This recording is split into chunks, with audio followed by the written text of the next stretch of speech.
Ganun yung naranasan natin. Feeling natin pag nag-pray tayo, nagbasa tayo ng Bible, ang saya-saya talaga. Di totoo kasi yun. Ayun po yung mag-reflect sa atin.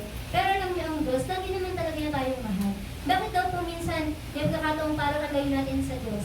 Kasi minsan di pala natin nabibigyan ng oras ang Panginoon.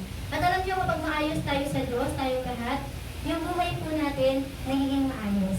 Kaya nga diba, ang prayer ng bawat isa, nawa ang bawat isa po sa atin may relasyon sa Diyos. Alam niyo po ang pangarap nga po talaga namin.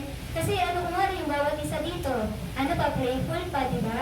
Yung bawat isa dito talagang hindi pa makapag-focus para sa Panginoon. Alam niyo kung personally babasahin niyo yung Bible niyo, mag-pray kayo kay Lord, diba? Tingnan niyo, wala rin kayo sa Panginoon. Hindi po palagi akala niyo, aasa lang kayo sa marinig niyo sa church. Alam niyo personally, pwede po kayong maging maayos ng Diyos kung sa buhay at bahay mo, meron kayong relasyon sa Panginoon. Kaya ganyan. Sunod, peace with others. Diba? Nung time na kasi nawala ka sa Diyos, gumula na rin yun sa iba. Parang lagi ka nalang galit, lagi nalang lahat na lang kaaway mo, diba? Damay-damay na.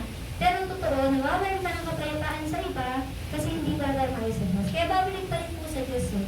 At alam niya, pag maayos ka na sa Diyos, magugulat ka, nung una, ayaw sa'yo ng mga tao. Pero nung habang tumatagal, gusto na po nila sa iyo. Diba? Kung alam niyo kung totoo mga Diyos yung mga tao na yan, imposible ito eh, naawiyawat kayo. Sino lang pang maayaw sa ating mga Kristiyano? Yung ayaw maniwala sa Diyos natin. Kasi nabibirduhan sila, sisan pa kayo ng Sunday? Meron pa kayong public service? Ano ba naman yan? Hindi sila nagpapahinga na kayo sa tahanan niya. Sila yung mga may ayaw sa atin.